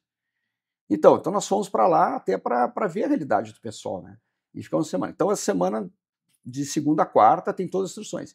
De segunda a quinta. Sexta-feira, tá? Aí tu vai para uma favela, que em tese não é a mais complicada, mas não é a mais simples. Que é para fazer aquele estágio para encerrar o treinamento, encerrar o estágio. E assim, tu tá no Rio, tu já tá complicado. Nível Qualquer de lugar. tensão. O nível de tensão é outra. Mas aqui é tranquilo. Não tem lugar tranquilo, né? E nós somos para a Cidade de Deus, que hoje ela tá um pouquinho pior, né? Assim, mas é bem tenso. Por quê? Porque tu faz todo o procedimento que o pessoal faz ali. A gente atuou ali, né? E por que essa favela? Porque ela tem todas as áreas que realmente a polícia ela trabalha, que é subida de morro, mangue, tem uma parte de mangue, e a parte das casas. E é bem complicado. Olha, o equipamento, o calor, foi uma experiência impressionante. Realmente, o pessoal ali tem que dar parabéns para eles. Eles são... Tu falou de... Não sei se teve alguma situação que vocês viram ali que chamou atenção, alguma curiosidade, assim, porque a gente sabe que os criminosos ali estão no meio dos moradores ali, pessoas que não tem nada a ver com aquilo ali, né? Se daqui a pouco teve alguma situação ali que te chamou atenção nessas oficinas, enfim, é diferente. Não, é assim, ó, tu saiu, tu entrou ali, exatamente, como tu não sabe quem é quem, e tu não pode tratar todo mundo também, né, de uma forma igual, tu tem que estar mais tenso, tu tem que ficar mais tenso e mais antenado, né? Tu ficar mais assim, vendo toda a situação, ver se tá alguém armado. Mas para eles, o pessoal que mora nessas comunidades, tu passando lado deles, eles estão bem tranquilos, já faz parte da rotina deles. Não, tem tanto falou disso, agora tem uma foto, pedi pro Bruno Pedri passar aí pro pessoal que tá acompanhando, tua na favela com fuzil do lado de um barzinho, os caras ali numa tranquilidade, nenhuma tensão, tipo, pensando que isso que é normal para nós ter policial armado aqui na volta aqui, porque é a favela, né? Não tem. Não, para eles assim tá normal a entrada da polícia, tu passa ali, eles não, ficou assim bem normal. Uma situação é assim, tu saiu do quartel do BOP lá, tu já tá em situação de combate. E a gente deslocou para essa Cidade de Deus. E interessante que alguns trechos, nós somos no micro-ônibus e tinha mais viaturas do BOP, né? O pessoal abre a porta, o pessoal já fica de fuzil apontando porque vem tiro, tá? E qual é a grande dificuldade? Por que eu digo que o pessoal do Rio é um pessoal diferenciado? Tu sabe de onde vem o tiro, mas tu não sabe para onde vai ter o tiro. Tu tá tomando tiro de algum lugar, mas tu vai reagir para onde? Então, o que a gente fala, que a gente costuma falar, o tiro que sai ali da arma do policial, o projetil, que sai da arma do policial, ele tem CPF, né? Ele tem RG e CPF. Tu sabe quem atirou, tu tem todo o cuidado com a população, que o marginal não tem. Então, tu imagina tu subir, tu tá subindo um morro lá, vindo tiro, e Tá, eu vou tirar para onde? Eu vou tirar esmo, vou pegar um inocente. Sim. O policial não faz isso, não pensa assim. Ele pensa na preservação ali. Então é bem complicado. Às vezes tu tá tomando tiro, não tem onde. Ah, vou atirar. Não, o marginal ele atira do jeito que, da onde for, não tá nem preocupado Sim, para onde é o tiro dele. é O verdade. contrário da polícia. Muitas vezes, inclusive, esses disparos, os criminosos acabam acertando os inocentes e daqui a pouco se coloca até a culpa na polícia, que a polícia atirou, às vezes é os próprios criminosos, né? Tantos casos já comprovados nesse sentido. Tem outro tipo de abordagem que tu realizou que eu queria que tu comentasse um pouquinho sobre as operações em terra indígena, que também tem uma peculiaridade diferente, né? É um povo diferente, tem características próprias ali. Eu acho que foi em Rondônia que eu acho que tu atuou, eu queria que tu comentasse um pouquinho. É, lidar com o índio não é muito fácil. A gente tem que ter um certo. Ainda mais essa região lá de cima, que é diferente, o índio lá é diferente do nosso aqui. Lá ele está mais assim, isolado. Essa região de Rondônia, esse é um garimpo que tem na região da Roosevelt, do rio Roosevelt. Tem esse nome em virtude até da visita do Roosevelt, né? Que é lá naquela região de Espigão do Oeste. O que acontece ali? Ele tem uma reserva muito grande de diamantes. E esses índios eram Cinta Larga, que historicamente é uma tribo mais violenta. Cinta Larga é uma tribo mais violenta. O que acontece? Vai lembrar que teve um caso lá dos garimpeiros, foram mortos, né? Não sei se era 19, na verdade é mais porque o garimpeiro ele tem uma particularidade, esse tipo de garimpeiro, que a gente chama de rodado. O que é o rodado? É aquele cara que sai, principalmente da região nordeste, norte ali, por exemplo, Maranhão tem muito garimpeiro. Eles vêm para garimpar nos outros estados e ficam anos sem voltar em casa, não comunicam o telefone. Tanto que tu entrevista os garimpeiros, quando a gente fazia as apreensões e prisões é poucas até assim, desse tipo, porque eles são, na verdade, o rodado é um pobre coitado, né? Sim. Pegava esses garimpeiros, tu perguntava endereço. Ele dava o endereço que ele estava hoje no hotel, porque o endereço de casa ele não sabia. Quanto tempo não vai em casa? Ah, 5 anos. Quanto tempo não vê tua família? Então é bem complicado. Por que eu estou falando isso aí? Porque esse garimpeiro que eu estou falando é diferente daquele garimpeiro que tem sociedade com alguns caciques, com alguns índios. Porque o que acontece? Esse caso das mortes desses garimpeiros lá em Rondônia. Os índios, os caciques, fazem essa sociedade com alguns empresários, eles permitem que eles explorem os diamantes lá, digamos, nessa região da Rússia, permitem. Só que daí o que acontece aqui? Esse garimpeiro rodado está vendo o pessoal que está lá, está extraindo. Lá em 2 semanas, se tu extrair, trabalha bem, tu sai rico dali, de tanto diamante tem. E eles entram também no garimpo. Eles vão entrar no garimpo, eles entram na terra indígena e começam a fazer os garimpos. O que acontece? Quando está demais aquilo, os índios vêm, vão na FUNAI ou vão na Polícia Federal. Ah, nossas terras estão cheias de garimpeiro. Aí vai a Polícia Federal lá, tira. Só que eles não querem que tire deles também. O garimpo deles. Não, não existe isso. É ilegal, ilegal. E isso aí foi muito confuso, foi muito tenso. Então ficou uma equipe lá, a FUNAI conseguiu uma base e ficou locada para a Polícia Federal. Então, eu estava aqui na época no Sul, eu estava no Jaguarão, a gente foi fazer um reforço. Eu e um colega aqui, que agora é aposentado em Rio Pardo. Nós fomos e ficamos lá 30 dias. Todo dia tinha alguma coisa. Por quê? Tu tem que impedir de garimpo. Não, esses garimpeiros, esse é difícil de impedir. Eles vêm no ônibus, tu chega lá no ônibus, tu vê que é garimpeiro, mas tu não pode tirar o cara, prender, pra fazer o quê? Dirige e vira. Mas quando vinha aqueles comboios, com máquina extratora, porque esses garimpeiros vão com peneira, com uma pá. Já esses garimpos grandes empresários, eles vão com máquinas. A poluição é maior, mercúrio, e eles vão com uma estrutura assim, fogão, cozinheira, comida, para ficar dias, meses ali. Então, nós aprendíamos. E uma particularidade é que assim, ó, a gente às vezes aprendia lá na selva, lá na reserva, e a nossa base era longe. E a gente mandava só os moleques se apresentar na base. E eles se apresentavam. Se apresentavam. Impressionante. Isso, olha só, né? Se apresentavam. Teve uma situação que estava eu e o colega na base. A gente tinha vários locais que a gente fazia patrulhas ali, outras bases. E só estava eu, o colega e mais o chefe da base. E veio uma informação ali de um vizinho ali, a gente conhecia, que ia entrar um comboio nas terras indígenas lá, desse Cinta Larga, né? Que era na outra entrada, que é lá no meio da selva mesmo. Isso de noite. Só tava eu e o colega. O que a gente fez? Vamos lá, não tem jeito. Foi eu e o colega lá. Chegamos lá. Mas vamos ficar parados aqui na entrada, aqui no meio da selva, não tem nada, só estrada. Daqui a pouco, aquelas luzes, né? Pra cima, lá, estão vindo aí. Paramos o primeiro carro, paramos um caminhão. Daqui a pouco tinha 45 pessoas paradas, nós no meio do nada, só 2. Meu O Deus. que a gente fez? Aí tu tem que empenhar a tua palavra também. Só, pessoal, para, desliga o carro, ninguém corre. Não vai correr para onde também? Não tem, né? Se tiver alguém armado, cadê as armas? Não se preocupem.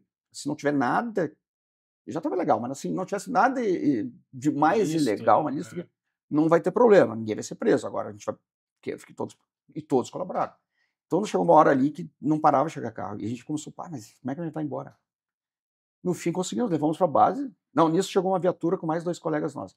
Nós levamos, acho que uns 15 caminhões e carros. Óleo diesel, gerador, a máquina para extração, comida. Levamos todo para a base. E realmente, né, a gente tenta responsabilizar os chefes ali, né? Quem tá. Mas é muito complicado ali. Lidar com índio é complicado. Porque é numa área que nem tu disse agora, Amora, assim, não é um troço, não é monitorado, é do meio da selva que ninguém, assim, tá vendo as situações, assim, tu tem que ir na tua intuição, muitas vezes, que nem vocês foram ali, vamos ir lá. E se os caras lá têm umas armas e matam vocês lá, entendeu? É uma situação mais tensa, assim, num lugar como esse, né? Não, é tenso. Mas assim, ó, até tem um detalhe. Nós trabalhávamos com umas Toyotas Bandeirantes, esses carros mais antigos. Quando a gente estava indo para o garimpo, para essa situação, é uma estrada reta, nós encontramos bem na hora uma caminhonete igual a nossa, indo também. Aí nós paramos, abordamos. Estão indo para onde? Ah, pois é, tal, não sei o quê. Não, retorna.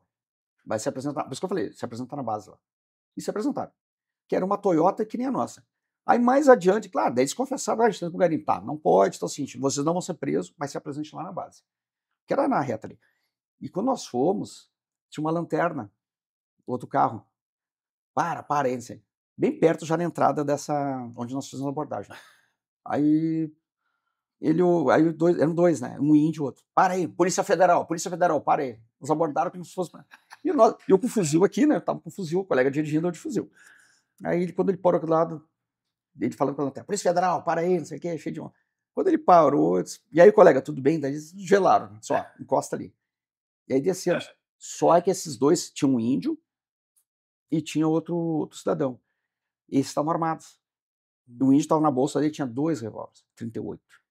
Mas o que é? Eles estavam ali Não, fazendo. eles estavam esperando essa outra viatura. Que eram garimpeiros lá. Que era garimpeiro, foi nesse mesmo comboio. Só que uns vieram passava perto da nossa base e outros vieram por outra estrada. O comboio veio por outra estrada. Esses aí, não sei por que eles vieram por cá. Se for para cuidar o movimento nosso, não sei. E aí eles até ficaram assim, quando eles falaram, por isso. E esse tinha 2 armas. E aí eu comecei a perguntar as coisas pro índio primeiro, ele estava falando normal. Quando eu vi as armas, e eu falei, e essas armas aqui? Aí eu não sei o que ele falou, e eu falei mais alto. Ele não grita com o índio, não sei o que. E não falou mais nada. Aí falou só indígena. Não falou mais nada. Pra te ver, né? Não, esse nós conduzimos também. Mas depois lá, não lembro dos detalhes, porque como era tudo longe, a gente estava numa base afastada. Pois é, Espigão do Oeste não tinha delegacia, era Pimenta Bueno, até a equipe ia fazer o flagrante, delegado, escrivão. Foi no outro dia. Sim. É bem complicado. As situações é bem difícil, né? Claro, a gente tem tantos casos, né, Mora, aqui em Santa Cruz, a gente continua acompanhando e vai trazer ao longo dos tempos aí, mas a gente até tem um certo cuidado de alguns casos que estão em andamento aí, para a gente não trazer detalhes de investigações aí, a gente não quer atrapalhar de maneira alguma. Mas de uma situação em Santa Cruz, tu não vai te furtar de falar, porque completando 2 anos agora em setembro, a gente fez um curso de sobrevivência urbana ali na Expo Agro, tive a oportunidade de participar, o colega Nicolas da Silva também participou, André Link, que é outro nosso colaborador, participou, outras pessoas da comunidade participaram, tu foi um dos instrutores, Ana Paula Pons foi, outros agentes federais ali, e foi um curso assim que, cara, espetacular, eu levo assim para minha vida, assim, porque para te ter uma ideia, o pessoal que acompanhou o curso, de repente tem alguns acompanhando aí, vai lembrar, assim, eu chego no restaurante, eu já vou para a última mesa lá no fundo, lá, que é uma das instruções básicas ali. Foi muito legal aquele curso ali, eram oficinas que vocês deram ali em vários cenários montados ali na Expo Agro Afubra, completando 2 anos agora, e infelizmente, e digo isso como uma pessoa que gostou demais, infelizmente a gente não teve mais, e não, por enquanto não tem ainda. Seria muito legal mais pessoas terem a oportunidade de fazer.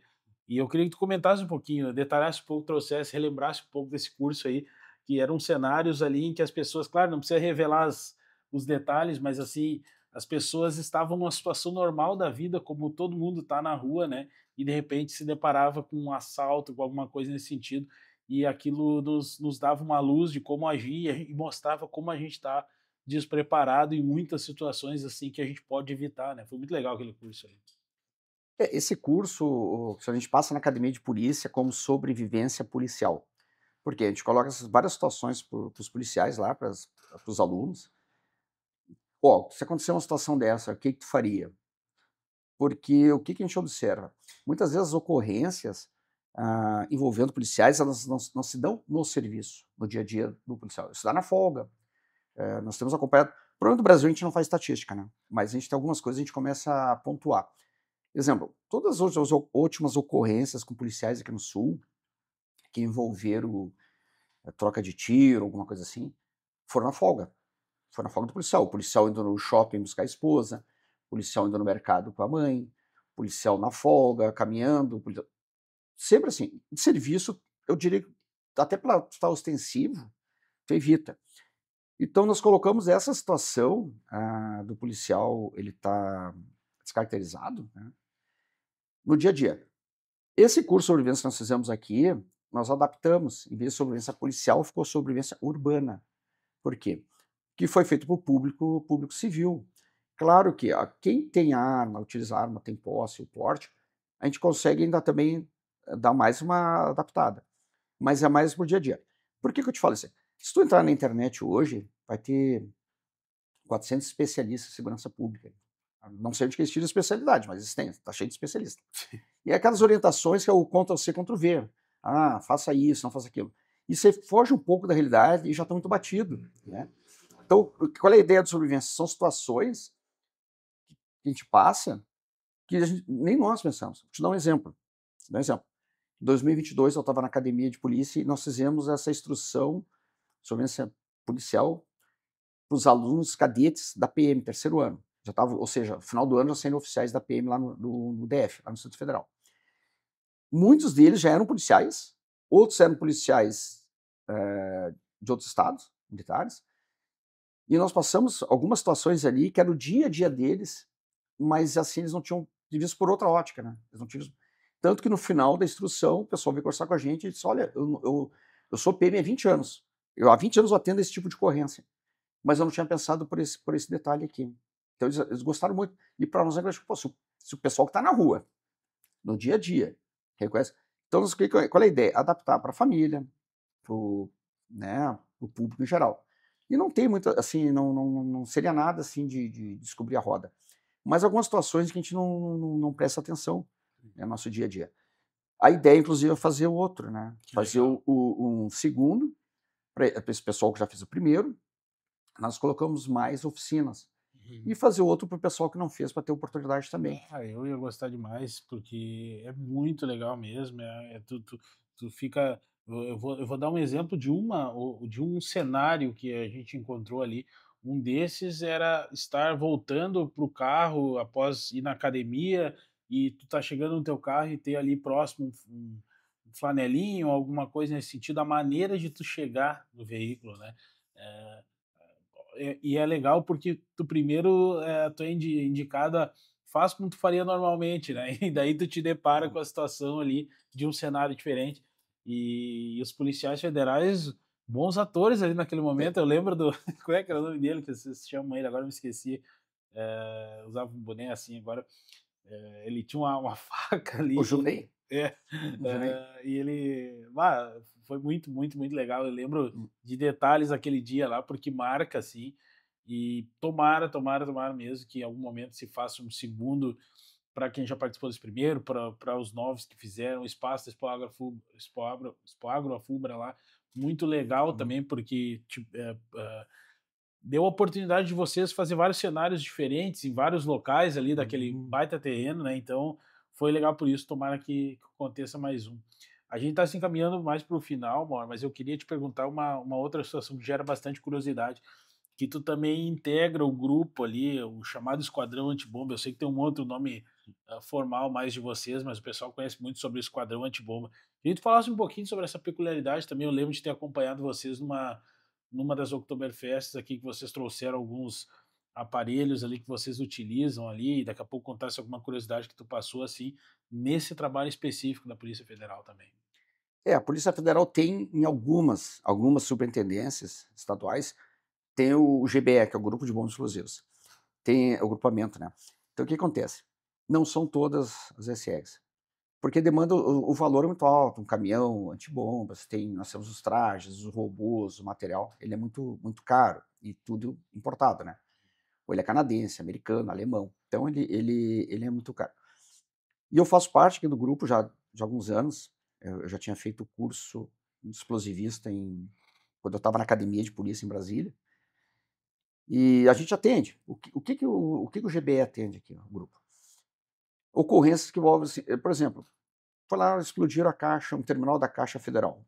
Ficou algum resquício, algum explosivo que não detonou, o GBE é acionado, né, questão de isola local, faz as medidas todas lá, para neutralizar aquele artefato. Outra coisa, Correios, eventualmente tem alguém que manda a granada pelos Correios. Né? Sim. Então, o Correio plota essa situação, vê essa situação, nos aciona. Então, tem todas a outra questão de visita de presidente. Quando o presidente Lula vem, o vice-presidente, alguma autoridade estrangeira, o que o grupo faz? Faz a varredura do local. Né? Por exemplo, se o Lula teve uma época, uns anos atrás, aqui no autódromo. Uhum. Aí vai o grupo lá, esse local que ele vai ir, que ele desceu, que ele vai ficar, a sala, tudo feito uma varredura, para ver se não tem explosivos. E a gente conta com o apoio do Canil, que também tem um cachorro que ele fareja explosivo. Uhum. Então tem esses acionamentos. Quando teve a Copa do Mundo aqui no Brasil, a questão das Olimpíadas também, mas depois da Copa, o grupo foi acionado, nós ficamos em Porto Alegre, e de prontidão, com equipes, para evitar o quê? Evitar algum detalhe. E teve uma situação de acionamento ali na URGS, que foi, plotaram lá pelas câmeras, um estudante não sabe se é estudante, né? Alguém deixando uma mochila lá no local. E ninguém se apresentou com aquela mochila e tal, o que é, o que não é. Na dúvida, foi acionado o grupo. E aí nós temos alguns procedimentos, né? Chega lá, nós conseguir colocar o raio-x, depende da altura, depende do local, você consegue raio-x fazer uma leitura que está dentro daquele pacote, daquela mochila, já tem uma ideia, muitas vezes não tem. Então o procedimento nós chegamos lá, não tinha como fazer isso aí. Bom, vamos ter que fazer uma contracarga, a gente não pode pegar aquilo ali, tá? Isso é uma premissa mundial, tu nunca pega explosivo, granada, material que pode e traz para dentro, para o teu local de trabalho, para o quartel, para a delegacia, não faz isso aí. Tu tem que isolar lá, faz a tua contramedida lá. Muitas vezes não tem como fazer lá, muda para um local, dá um jeito, com um braço mecânico, com um robô, pega um local mais seguro. Às vezes, eu vou te dar outro exemplo depois do aeroporto. E nós chegamos na URGS lá e tivemos que fazer então essa contramedida, a gente foi uma contramedida. Foi colocado um traje no colega, traje de fragmentos, né? Ele vai lá, se aproxima até uma certa distância, muita gente pode usar o braço mecânico, e faz dá uma contramedida. O que é? Muita gente usa o canhão d'água. Uhum. Tá? O canhão d'água é um canhão, é um cano, que ele vai água dentro, tu fecha na frente, através dos explosivos ele dispara aquele jato de água. Para quê? Ele desmancha o que está dentro do pacote. Uhum. Com a intenção de não acionar ele, né? Então, mas a água é violento, é um tiro mesmo. Uhum. Tá. E nós conseguimos lá, e depois a gente foi ver depois no pós ali que não tinha nada. Mas na dúvida, né? E também o GB... Dentro da mochila era vazia ou tinha só alguma coisa disso? Eles colocaram alguma coisa, eles sabem que a gente tem essas medidas, de repente não lembro se tinha alguma prova, alguma coisa, né? Então eles sabem que a gente vai ter essas medidas de segurança, né? Outra situação é o aeroporto. O aeroporto também nós temos a gente acionado para fazer, a gente faz todo ano treinamentos no aeroporto para quê? Daqui a pouco alguém esqueceu uma mochila. Pô, esqueceu ou deixou uma mochila no aeroporto? Ou às vezes passa no raio-x, olha, tem uma matéria orgânica aqui, alguma coisa que o raio-x vê. O que é isso aqui? Tá bom, tu passa a mochila, por exemplo, tá lá um reloginho e tem um negócio orgânico aqui, uma cor diferente, um fio, isola aquilo ali, tá? Então assim, e o que é feito? Aí tu tem que ir lá no aeroporto, só que no aeroporto é mais complicado, porque é questão de avião, questão do público, questão de muito vidro, aí tu tem que retirar aquilo ali, levar para o local. Quem é que retira? O explosivista? Não, a gente utiliza o robô. Por isso que o robô tem uma função enorme ali. Com o robô tu consegue movimentar com todo o cuidado para um local para tu ver um raio-x ou fazer uma contramedida. Sim. Ali, eu lembro de vocês que vocês trouxeram o robô na Oktoberfest um ano ali, e era muito legal de observar ali a maneira, porque, claro, a gente não imagina como foram os primeiros grupos ali, mas que não se tinha essa tecnologia, e hoje se tem para se evitar, né, numa eventualidade, felizmente não acontecem tantos casos assim, mas na eventualidade, né, vai o robô ali, a pessoa fica mais longe ali, né, e consegue se sair de uma situação dessa aí, né. O robô a gente costuma dizer assim, dizer que o robô é um policial mais, né. Sim, Porque imagina tu ir lá, mesmo porque o traje, você tem uma ideia que o traje, pode dar uma explosão que tá tranquilo. Não, depende da explosão, da quantidade de explosivos, da distância, sim. tá, do tipo de explosivo, não vai adiantar muito, né, não vai ajudar muito. Pode ajudar, pode, mas não ajuda muito.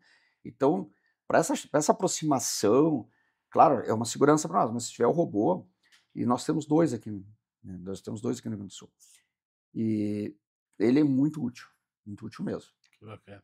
Bora, queria te agradecer demais por ter vindo aí, meu amigo. Eu que Muito agradeço. obrigado por ter vindo aí, ter contado essas histórias aí, ter tirado um tempo da tua agenda. Eu sei que é agitada, mas para vir aí contar umas boas histórias. Muito obrigado, viu? Eu que agradeço a oportunidade. Tá certo, gente. Esse aí, podcast com o Márcio Mor, policial federal, nosso amigo aí, que contou umas boas histórias aí. Muito obrigado a todos que ficaram aí até essa hora acompanhando esse episódio. Com certeza vai render muitas matérias em Portal Arauto, muitos cortes também nas redes sociais do Portal Arauto. E esse foi o último episódio desta temporada do podcast Papo de Polícia. Foram várias entrevistas legais que a gente agradece a todos que participaram. A gente agradece a parceria da MR Hunter, nossos parceiros da loja ali na Avenida Deputado Euclides Clima, número 200. Muito obrigado pela parceria nessa temporada. Parceria, agradeço demais Bruno Pedri aí pela mão aí nessa temporada toda aí, a todos que ajudaram aí. Com certeza a gente vai em algum momento retornar com mais episódios aí. Muito obrigado a todos que acompanharam. Valeu!